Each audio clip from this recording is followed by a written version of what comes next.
পুকুর যে পুকুর নিয়ে এত কথা হচ্ছে এবং ভাবাদিঘির জন্য যে লাইনটি কিন্তু দীর্ঘদিন ধরে পড়ে আছে, এই হাট পুকুর কিন্তু একটি বিশাল বড় পুকুর এবং সেই পুকুরটি সম্পূর্ণ বুঝিয়ে দিয়ে তার পাশে খানিকটা জায়গা খনন করে সেটিকে রাখা হয়েছে। ঠিক এভাবেও ভাবাদিঘি হয়তো একটা সমাধান হতে পারে।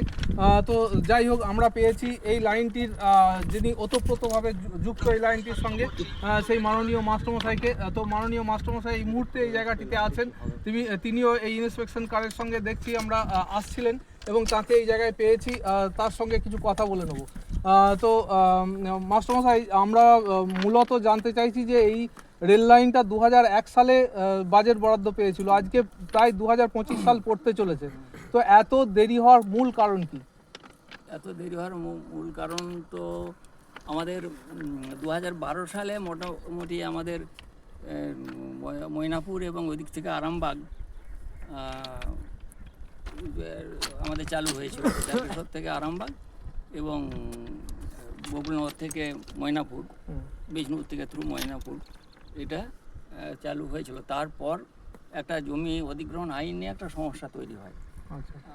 আইন বলতে আমাদের সরকার এবং রাজনৈতিক দলগুলো, বিশেষ করে তৃণমূল, যাতে করে জমি অধিগ্রহণ করার সময় পুরনো আইন, সে 1894 সালের আইনের যে সামান্য পরিমাণ ক্ষতিপূরণ দেওয়ার ব্যবস্থা আছে, সেই আইনটা বদলে যাতে করে সাফিসিয়েন্ট তারা যথেষ্ট তাদের ক্ষতিপূরণ ল্যান্ড লুজাররা পায়, সেটার জন্য নতুন আইনের জন্য আন্দোলন করেছিলেন এবং সেটা শেষ পর্যন্ত আমরা 2013 সাল নাগাদ মনে হয়, 13 সালে সে আইনটা সেন্ট্রাল গভর্নমেন্ট থেকে পাস হয় এবং নতুন জমি অধিগ্রহণ আইন চালু হয়। 2011 সালে যখন মমতা ব্যানার্জি আমাদের মুখ্যমন্ত্রী হলেন, তখন আর সেই আমাদের সেই আইনটা আমাদের এখানে লাগু হয়নি। তার ফলে কোন আইনে জমিটা অধিগ্রহণ করা হবে সেই নিয়ে সমস্যা হয়ে যায়। সমস্যা হয়ে তার সমাধান হয় যে রেলের নিজস্ব একটা আইন আছে, যেখানে রেল নিজে জমি অধিগ্রহণ করতে পারে এবং সেই আইনটা সম্ভবত 2008-9 সালের, এবং সেই আইনের একটা কন্ডিশন আছে, যদি কোনো railway project special railway project হিসেবে ঘোষণা হয়, তাহলে সেক্ষেত্রে রেল নিজে অধিগ্রহণ করতে পারে। তো এইখানে আপনার আশ্বিনকোটার যে মাঠ, আমরা ঠিক যে জায়গাটি দাঁড়িয়ে আছি, এর আগে পর্যন্ত আমরা দেখেছি যে এখানে মাটি ফেলা ছিল এবং এটি নিশ্চয়ই অধিগৃহীত ছিল তাহলে? হ্যাঁ, অধিগৃহীত ছিল। আর 2012 সালে ময়নাপুর পর্যন্ত, আশ্বিনকোটা পর্যন্ত অধিগৃহীত থাকে নাই। অধিগৃহীত হয় চক মোহাম্মদ, এই যে পিছনে দেখছেন, এটা আপনারা সবাই আশ্বিনকোটা বলেই ভাবেন, কিন্তু ওখানটা আশ্বিনকোটা মৌজা নয়। আচ্ছা, ওই পিছনের যে ট্র্যাকটা দেখছেন, ওটা হচ্ছে চক মোহাম্মদ মৌজা। এই অবধি অধিগৃহীত ছিল? এই অবধি অধিগৃহীত ছিল। এরপর থেকে তাহলে অধিগ্রহণ কবে হয়েছে, কত সালে হয়েছে? এটা এখন যেটা 2016 সালের পর? হ্যাঁ, 2020 সালের অক্টোবর মাসে এই টোটাল একবারে হলদি পর্যন্ত অধিগ্রহণটা। তার মানে মূলত মানুষের যে ধারণা ভাবাদিঘির জন্য এই রেল লাইনটি আটকে আছে, এটা কিন্তু সঠিক নয়। না, একদম না। তো এইখানে জমি অধিগৃহীত হয়নি বলেই রেল লাইনটি মূলত আটকে ছিল। ভাবাদিঘিতে কি তখনই অধিগৃহীত হয়ে গেছিল?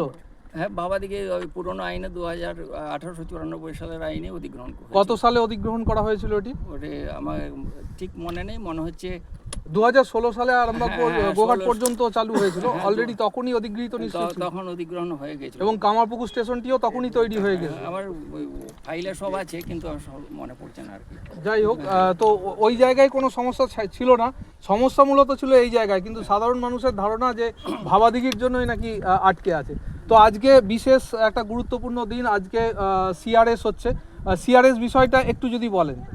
সেটা হচ্ছে কোনো প্রজেক্ট যখন নতুন কনস্ট্রাকশনের কোনো প্রজেক্ট কাজ সম্পূর্ণ হয় এবং সেটা অপারেট করার উপযোগী হয়ে যায়, ট্রেন চলাচল করার, তখন সেটা সর্বশেষ কমিশনার অফ রেলওয়ে সেফটি, যিনি পদাধিকার কমিশনার থাকেন, তিনি সেটা ফাইনাল ইন্সপেকশন করে দেখেন যে রেলের সমস্ত ইঞ্জিনিয়ারিং এবং অন্যান্য ম্যানেজমেন্টের সমস্ত নিয়মকানুন মেনে প্রতি ইঞ্চিতে কাজটা হয়েছে কিনা, সেটা উনি পুরো পরিপূর্ণরূপে চেক করে কমিশনার অফ রেলওয়ে সেফটি উনি ইয়েস অর নো বলেন। তো আপনার পিছনে আমরা দেখতে পাচ্ছি প্রায় 15টার মতো টলি আসছে, তাহলে এতে করেই ওনারা আসছেন এবং দেখছেন। ওখানে সিওকন সাহেব আছেন, আর কমিশনার অফ রেলওয়ে সেফটি আছেন এবং তার অধস্তন সমস্ত অফিসার, সমস্ত ডিপার্টমেন্ট, ইলেকট্রিক, সিভিল, সব কিছু ডিপার্টমেন্টের সমস্ত অফিসাররাই আছেন।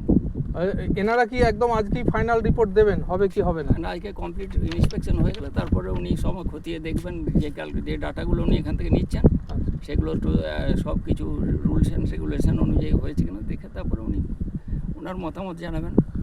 আপনার কি মনে হয় যে 2025 সালের মধ্যে পুরো তারকেশ্বর থেকে বিষ্ণুপুর পর্যন্ত রেল লাইনটা সম্পূর্ণ বৃত্ত তার সম্পূর্ণ করবে?